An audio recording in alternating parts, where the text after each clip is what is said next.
क्या आप जानते हैं कि उज्जैन की पावन नगरी में बाबा महाकाल के दर्शन के साथ और ऐसा क्या है जो आपकी स्पिरिचुअल जर्नी को पूर्ण बनाता है, बिल्कुल कंप्लीट। क्या आप जानते हैं कि महाकाल भारत के एकमात्र ऐसे ज्योतिर्लिंग है जो दक्षिण मुखी यानी साउथ फेसिंग है। और क्या आप जानते हैं कि महाकालेश्वर मंदिर में एक ऐसा देवस्थान भी है जिसके द्वार पूरे वर्ष में सिर्फ और सिर्फ एक दिन के लिए ही खुलते हैं।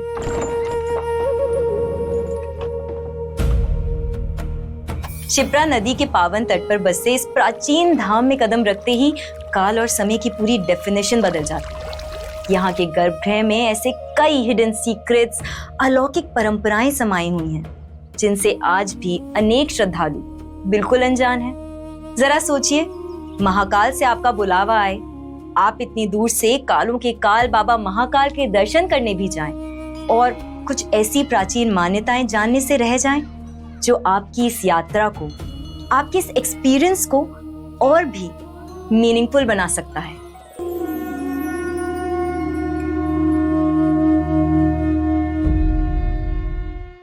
नमस्ते, मैं हूं अपर्णा और आप देख रहे हैं क्या आप जानते हैं। आखिर क्या है महाकाल के ये रहस्य और कैसे पूर्ण होती है महाकाल दर्शन की यह पावन यात्रा।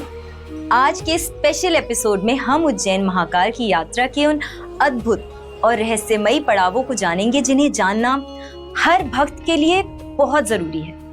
तो चलिए शुरू करते हैं। जय श्री महाकाल। कालों के काल बाबा महाकाल के इस डिवाइन जर्नी की शुरुआत बिना बाबा का नाम लिए कैसे हो सकता है। आपने कभी गौर किया है कि उज्जैन में भगवान शिव को सिर्फ शिव नहीं कहा जाता, उन्हें महाकाल कहा जाता है। पर क्यों? आखिर भगवान शिव के इतने नामों में से यही नाम इतना फेमस, इतना प्रसिद्ध कैसे हो गया। महाकाल यानी कालों के भी काल, समय के भी स्वामी। जरा सोचिए, दुनिया में कितनी शक्तियां हैं, धन दौलत, ज्ञान, राजसत्ता, नेम, फेम, लेकिन एक शक्ति ऐसी है जिसके आगे हर किसी को झुकना पड़ता है। वह है काल यानी समय, टाइम। और उज्जैन में भगवान शिव की पूजा उसी समय के स्वामी के रूप में की जाती है। यही वजह है कि यहाँ आने वाले भक्त सिर्फ आशीर्वाद लेने ही नहीं, बल्कि अपना भय, अपना डर, अपनी चिंताएं सब कुछ महाकाल के हाथों सौंप जाते हैं, उन पर छोड़ जाते हैं। कहा भी जाता है, काल उसका क्या बिगाड़े, भक्त जो महाकाल का। अब मैं आपको महाकाल से जुड़ी एक ऐसी बात बताने जा रही हूं जिससे आज भी बहुत सारे लोग बिल्कुल अनजान हैं। ये तो सब जानते हैं कि महाकालेश्वर भारत का एकमात्र साउथ फेसिंग यानी दक्षिण मुखी ज्योतिर्लिंग है। मगर इसका अर्थ क्या हुआ? सनातन परंपरा में दक्षिण दिशा जानते हैं ना किसकी होती है? यम की दिशा। लेकिन महाकाल उस मृत्यु के भी स्वामी हैं जिससे पूरा संसार भय खाता है। यही कारण है कि महाकाल को केवल आराध्य ही नहीं बल्कि रक्षक, आप सबका प्रोटेक्टर इसके रूप में पूजा जाता है। और अब एक और खास बात, यह ज्योतिर्लिंग स्वयंभू है। स्वयंभू यानी जो स्वयं प्रकट हुआ, जिसे किसी इंसान ने, किसी शिल्पकार ने नहीं बनाया, किसी राजा ने उसे वहां जाकर स्थापित नहीं किया, जो स्वयं प्रकट हुआ है। जब भी आप महाकाल के दर्शन करें तो उनके स्वरूप को ध्यान से देखिएगा। इसका प्राकृतिक आकार ही इसकी सबसे बड़ी पहचान है, इसकी दिव्यता का प्रमाण माना जाता है। कहानी यहीं खत्म नहीं होती। महाकाल मंदिर अपने भीतर एक और अद्भुत रहस्य को समेटे हुए है। नाग चंद्रेश्वर मंदिर, सुना है आपने? इस मंदिर के कपाट साल में केवल एक दिन यानी सिर्फ और सिर्फ नाग पंचमी के अवसर पर ही खुलते हैं। पूरे 24 घंटों के लिए श्रद्धालु यहाँ आकर इस मंदिर में दर्शन ले सकते हैं। अब बात करते हैं महाकाल की सबसे प्रसिद्ध परंपरा की, भस्म आरती। आज भी मुझे वो पल याद है जब मैंने सबसे पहली बार उस आरती के दर्शन किए थे। उस पल को सोचकर मेरे रोंगटे खड़े हो जाते हैं। बस इमेजिन कीजिए, सुबह के ठीक 4 बजे हैं। चारों तरफ हल्का हल्का सा कोहरा और पूरा उज्जैन हर हर महादेव के जयकारों से गूंज रहा है।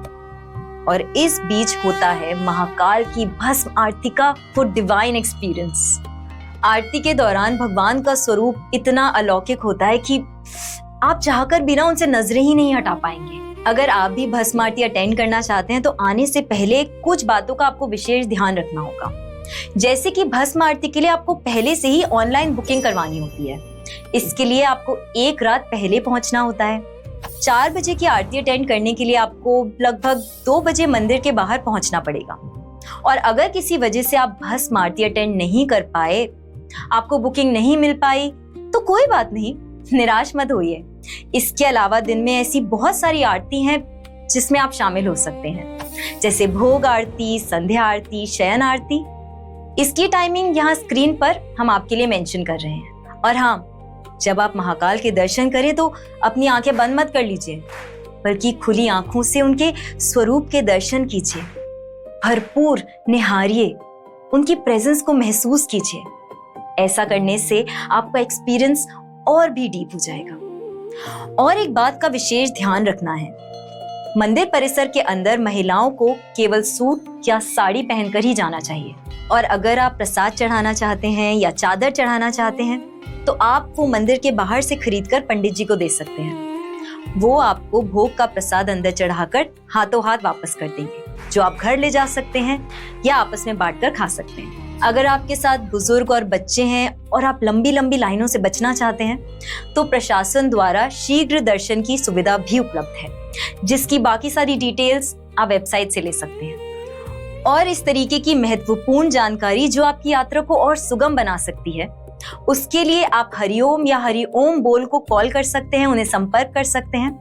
आपके सभी प्रश्नों के उत्तर आपको वहां मिल जाएंगे। महाकाल के आंगन से कुछ ही दूरी पर है इस यात्रा का वह दिव्य पड़ाव, जहां शक्ति, ममता और आस्था का अद्भुत संगम देखने को मिलता है। हरसिद्धि माता का मंदिर। उज्जैन की यात्रा इस मंदिर के दर्शन के बिना अधूरी मानी जाती है। यह कोई साधारण मंदिर नहीं है, बल्कि पूरे भारत के 51 पवित्र शक्ति पीठों में से एक है, जहां मान्यता के अनुसार माता सती की कोहनी गिरी थी। लोग तो ये भी कहते हैं कि अगर आप माता को श्रृंगार का सामान अर्पित करें तो आपका वैवाहिक जीवन और सुखद हो जाएगा। और हाँ, जब भी आप महाकाल मंदिर जाएं तो महाकाल लोक, जिसे महाकाल कॉरिडोर भी कहते हैं, वो घूमना बिल्कुल मत भूलिएगा। यहाँ शिव विवाह, शिव तांडव और त्रिपुरासुर वध जैसी भगवान शिव की अनेक कथाओं को विशाल और बेहद सुंदर मूर्तियों के माध्यम से जीवंत रूप में दर्शाया गया है। खासकर शाम के समय जब पूरी लाइटिंग ऑन हो जाती है, तब महाकाल लोक की खूबसूरती सच में देखते ही बनती है। इसे बिल्कुल मिस मत कीजिएगा। और क्या आप जानते हैं, इस भव्य कॉरिडोर का निर्माण भाजपा सरकार के सानिध्य में माननीय प्रधानमंत्री श्री नरेंद्र मोदी जी एवं मध्य प्रदेश के मुख्यमंत्री डॉक्टर मोहन यादव जी के नेतृत्व में हुआ है। पर आजकल की इस दुनिया में लोन, EMI, इन दिक्कतों से कभी ना कभी आप परेशान जरूर हुए होंगे और समझ में नहीं आया होगा ऐसा कौन सा मंदिर है जहां जाकर आप अपनी प्रॉब्लम का सल्यूशन पा सकते हैं। लेकिन क्या आप जानते हैं कि उज्जैन में एक ऐसा अद्भुत शिव मंदिर भी है जहां लोग ऋण मुक्ति और आर्थिक उन्नति की कामना लेकर आते हैं। इस दिव्य स्थान को कहा जाता है ऋण मुक्तेश्वर महादेव मंदिर। तो अगली बार जब आप महाकाल के दर्शन के लिए उज्जैन जाएं, तो ऋण मुक्तेश्वर महादेव के दर्शन किए बगैर बिल्कुल मत आएं। और यहाँ की प्रसिद्ध चने की दाल की पीली पूजा करवाना बिल्कुल मत भूलिएगा। अब लौटते हैं हम उसी प्रश्न पर जिससे हमने इस यात्रा की शुरुआत की थी। क्या केवल महाकाल मंदिर के दर्शन कर लेने से आपकी तीर्थ यात्रा पूर्ण हो जाती है? क्योंकि महाकाल के दर्शन की यात्रा का अगला महत्वपूर्ण पड़ाव पवित्र शिप्रा नदी। सदियों से श्रद्धालु रामघाट पर स्नान करके स्वयं को इस पवित्र यात्रा के लिए तैयार करते हैं और पितृदोष की पूजा भी करते हैं। अब आप में से बहुत लोग नहीं जानते होंगे कि यही घाट के नजदीक एक ऐसा मंदिर भी है जिसे मंगल ग्रह की जन्मभूमि माना जाता है। असल में यहाँ पर 2 मंदिर हैं। एक पुराना मंदिर जो शिप्रा घाट पर ही है, जो अक्सर बरसात के मौसम में पानी के अंदर डूब जाता है। इसीलिए मंगलनाथ का दूसरा मंदिर घाट के नजदीक में ही बनाया गया है, जहां पर श्रद्धालु बरसात के मौसम में भी जाकर पूजा अर्चना कर सकते हैं। अगर किसी की शादी में बार बार रुकावट आ रही है, शादी नहीं हो पा रही या कुंडली में मंगल भारी है यानी मंगल दोष है, तो यहाँ होने वाली भात पूजा मंगल दोष के दुष्प्रभावों को भी शांत कर देती है। और आपने मंगलनाथ मंदिर में होने वाली गुलाल पूजा के बारे में सुना है? यह एक स्पेशल पूजा है जो स्पेशली स्टारडम के लिए की जाती है, जिससे आपका मान और प्रतिष्ठा और बढ़ जाती है। यह पूजा ज्यादातर सेलिब्रिटीज करवाते हैं, पॉलिटिशियंस करवाते हैं, क्रिकेटर्स करवाते हैं, डायरेक्टर्स करवाते हैं या मेरी तरह एक्टर्स भी करवाते हैं। इसीलिए महाकाल दर्शन के साथ साथ मंगलनाथ मंदिर जरूर जाइए और वहां की यह भात पूजा या गुलाल पूजा जरूर करवाइए। इसी के साथ हम पहुंच गए हैं इस यात्रा के अंतिम और सबसे महत्वपूर्ण पड़ाव, काल भैरव मंदिर। उज्जैन के क्षेत्रपाल, महाकाल की नगरी के रक्षक। लेकिन क्या आप जानते हैं कि काल भैरव का जन्म हुआ कैसे?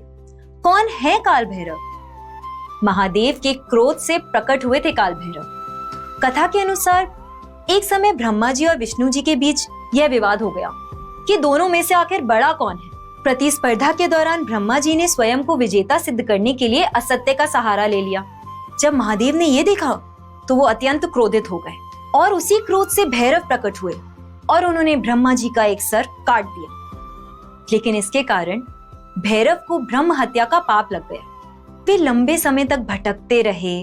अंततः जब वे अवंतिका नगरी यानी आज के उज्जैन नगरी में पहुंचे और इसके किनारे बहने वाली पवित्र शिप्रा नदी के तट पर पहुंचे, तब उन्हें शांति मिली और वे उस पाप से मुक्त हो पाए। इसके बाद महाकाल ने उन्हें अवंतिका का कोतवाल यानी इस पवित्र नगरी का रक्षक नियुक्त किया। जिस प्रकार किसी भी राज्य की सुरक्षा के लिए प्रहरी होते हैं, उसी प्रकार मान्यता है कि काल भैरव आज भी उज्जैन की रक्षा करते हैं। और यहाँ से जुड़ा एक और अद्भुत और रहस्यमयी तथ्य भी है। कहा तो ये भी जाता है कि काल भैरव को यहाँ मदिरा यानी शराब का भोग लगाया जाता है। और आश्चर्य की बात यह है कि प्याले में रखी मदिरा कुछ ही क्षणों में रहस्यमय तरीके से गायब हो जाती है। हालांकि ऐसा जरूरी नहीं है कि काल भैरव को सिर्फ शराब का ही भोग लगाया जाए। आप अपनी आस्था के अनुसार, अपनी श्रद्धा के अनुसार मिठाई का भी भोग लगा सकते हैं। अब आप समझ गए होंगे कि काल भैरव का महत्व इतना विशेष आखिर क्यों माना जाता है। यही कारण है कि मान्यता है महाकाल जाकर जब तक काल भैरव के दर्शन ना किए जाएं, तब तक महाकालेश्वर की यात्रा पूर्ण मानी ही नहीं जा सकती। तो आज हमने जाना कि महाकाल केवल एक स्वयंभू ज्योतिर्लिंग ही नहीं है, बल्कि वे समय के स्वामी के रूप में भी पूजे जाते हैं। हमने जाना कि महाकाल भारत के एकमात्र दक्षिण मुखी ज्योतिर्लिंग है। हमने यह भी जाना कि यहाँ की भस्म आरती केवल एक परंपरा नहीं, बल्कि जीवन का एक गहरा संदेश है। और हमने यह भी समझा कि महाकाल की तीर्थ यात्रा केवल मंदिर के दर्शन तक सीमित नहीं है। शिप्रा नदी, महाकाल, हरसिद्धि माता मंदिर और काल भैरव मंदिर, इन सभी के दर्शन मिलकर इस यात्रा को करते हैं पूर्ण। और इसके बाद जब श्रद्धालु महाकाल से विदा लेते हैं, तो वे केवल दर्शन करके नहीं लौटते, वे अपने साथ एक गहरा विचार भी लेकर लौटते हैं। क्या है वो विचार? कि समय सबसे बड़ा है और जीवन क्षणभंगुर। या यूं कहिए, काल सबसे बड़ा है और जिंदगी वो तो बस सांसों का खेल है। और काल के इस खेल को शाश्वत रूप से काल से बाहर खड़े होकर जो देखते हैं, वो हैं श्री महाकाल। वही महाकाल जिनके सिर्फ स्पर्श से भस्म भी प्रसाद बन जाती है। क्या आप जानते हैं कि मान्यता के अनुसार उज्जैन के वास्तविक शासक या सम्राट स्वयं महाकालेश्वर ही हैं। इसीलिए एक परंपरा भी प्रचलित है कि उज्जैन में कोई भी राजा, मुख्यमंत्री या बड़ा शासक अगर दर्शन के लिए जाता है तो रात को वहां रुक नहीं सकता। कहा जाता है कि यदि कोई राजा यहाँ रात में विश्राम करता है तो उसका राजपाट और सिंहासन, उसकी गद्दी उससे छिन जाता है। क्योंकि उज्जैन के सिर्फ और सिर्फ एक ही राजा हैं और वो हैं महाकाल। मैं हूं अपर्णा जल्दी मिलेंगे एक और मंदिर और उससे जुड़ी ऐसी ही कुछ इंपॉर्टेंट इंटरेस्टिंग बातों के साथ। अगर आप भी मंदिरों से जुड़ी कोई अनसुनी या रहस्यमयी जानकारी हमारे साथ शेयर करना चाहते हैं तो नीचे दिए गए ईमेल एड्रेस पर हमसे संपर्क कर सकते हैं। अपनी स्टोरीज, अपने एक्सपीरियंसेस हमसे जरूर शेयर करें। इसी के साथ ये एपिसोड होता है यहाँ समाप्त। नमस्ते। हर हर महादेव।